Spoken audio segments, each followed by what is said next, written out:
Hi everyone, it's Jamie Marie here, the Millennial Patriot, and today I just want to talk to you about Trump. That's right, our president, Donald J. Trump, and what he has done for our country. Has he done anything for our country? Let's get into it. So first, how about the economy? Well, it is hard to ignore that we're in the middle of a historic economic boom right now. Consumer confidence is at an all-time high. Stock market is through the roof. The GDP is about to hit its best since the mid-2000s. What else?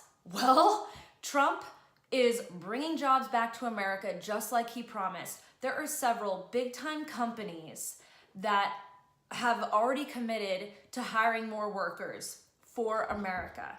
This includes big players like Ford, General Motors, Sprint, IBM, and a bunch of others.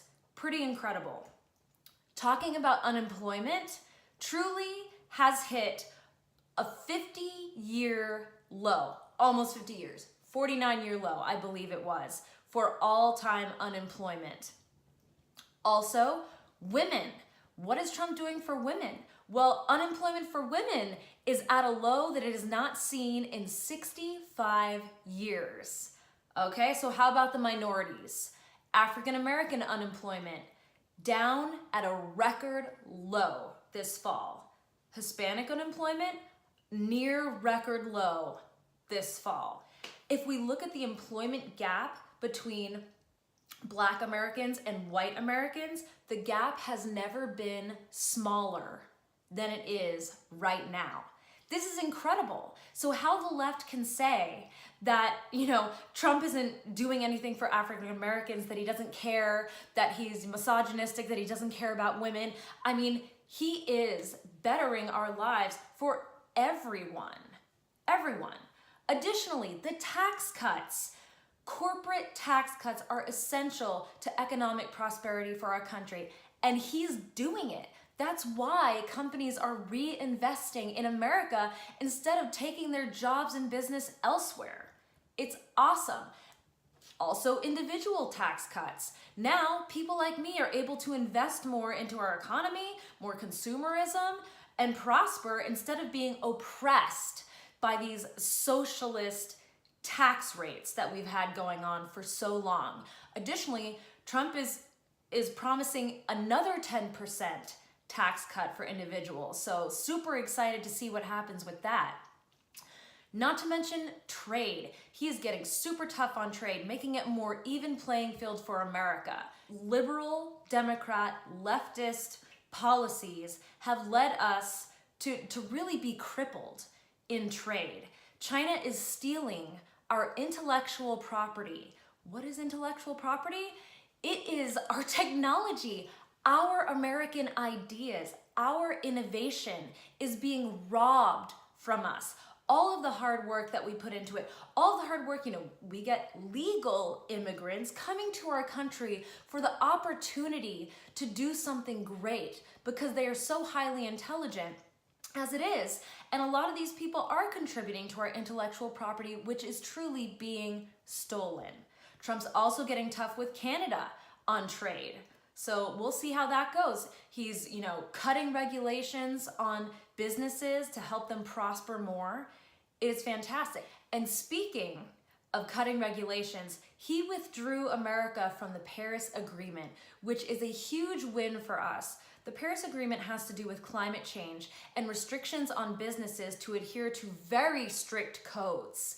Not that we don't care about our world, but it was a completely unfair agreement that allows China to spend decades longer in the future, decades from now, to adhere to all these restrictions, while America has to adhere now. How is that fair to cripple our manufacturing and our industry while China gets to soar? Another amazing thing that he did. Moving on from the economy, let's talk about safety. As you know, the whole point of federal government to begin with was to protect our borders, protect our people. And Trump is big on this. His dealings with North Korea have made tremendous strides in potentially denuclearizing North Korea, hopefully forever. They are on a denuclearization path. There is an agreement that's being made. They're no longer testing, and launching missiles. This is major. This was one of the biggest threats before Trump came into office, and look what he's done.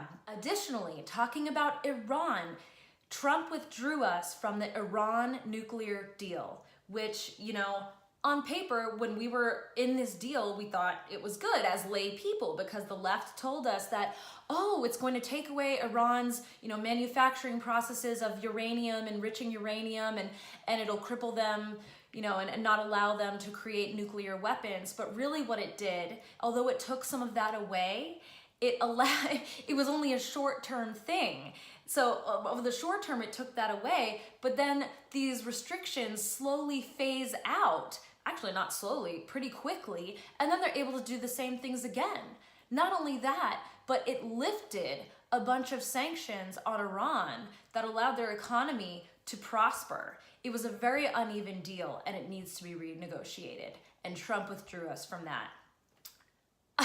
Not to mention the border. Building the wall. I don't care what you say about the wall and whether it's effective or not. Something needs to be done. ICE needs to be supported. They need to be reinforced with more workers.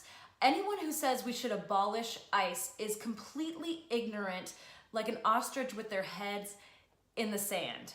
Truly. I mean, you hear about this caravan coming up, and the left and the media make it seem like it's some wonderful, peaceful, organic thing that's happening, and they're all innocent people who are just seeking refuge and asylum.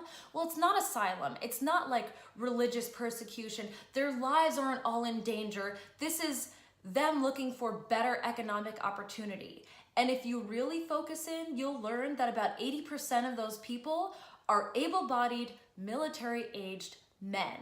Yes, you may see some women and children on the front line because they're posing them there so that it looks like it's all poor, sad, women and children, but that is not the case. I'm not saying that there's no one in there that deserves to be here. Maybe someone does, but even if they were all innocent people, regardless of that, America needs to reinforce our borders. We have taken in so many people, and there's so many undocumented illegal immigrants here, and we have to take care of our own country first. We need to get our own economy in order, get our own crime under control, our own gangs off the streets before we start thinking about the rest of the world. The rest of the world is important, but this is our America. We can't fix everyone's problems. Not to mention, they won't talk about this in mainstream media unless you look very closely in some places, but the caravan is very likely containing Middle Easterners that could potentially be terrorists. There was a worker in Venezuela who was handling $1 million worth of passports that were created for Iraqi and Syrian citizens to have Venezuelan passports. So that means that their names were changed from Middle Eastern names to Latino sounding names, and they received passports pretending that they were citizens when they're not. You ask yourself, how does this happen? Well, Venezuela must have been given a good amount of money from Iraq and Syria to make this happen, which, that's corruption and ridiculous. And who are these people? Why do they want to join the caravan so badly? Why do they want these passports? You can only imagine. We cannot take risks like this. Additionally, there were a bunch of minors, a bunch of children found with this caravan that were not related to the people in the caravan. And now it's known that they were going to be used for human trafficking. So if you're not aware, the border, people crossing over it is a means for drug smuggling, human trafficking, gangs like MS-13 coming over the border, and much more.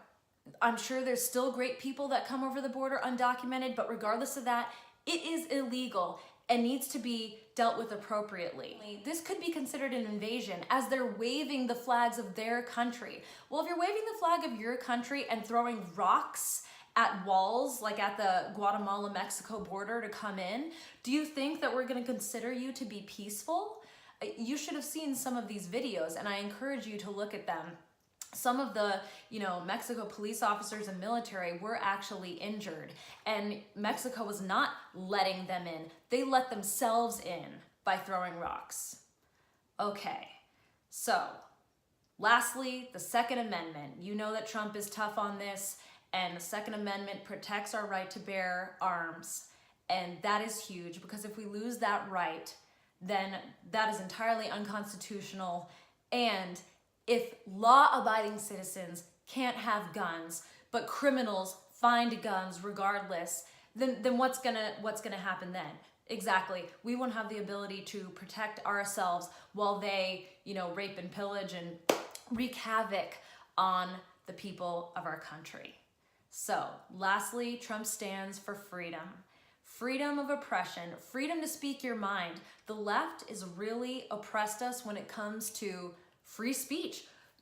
If you don't know, they are shadow banning and demonetizing any conservative or patriotic videos on YouTube. Same with Twitter, same with Facebook. It is known, it is fact. How is that American? America is supposed to be a group of people with a bunch of different views, but can still unite together and can still express those views. Without freedom of speech, we are a suppressed people, and we are in a socialist environment. So with that being said, that's my assessment of Trump as a millennial woman. I hope you enjoyed this video. Please stay tuned for more. Thank you.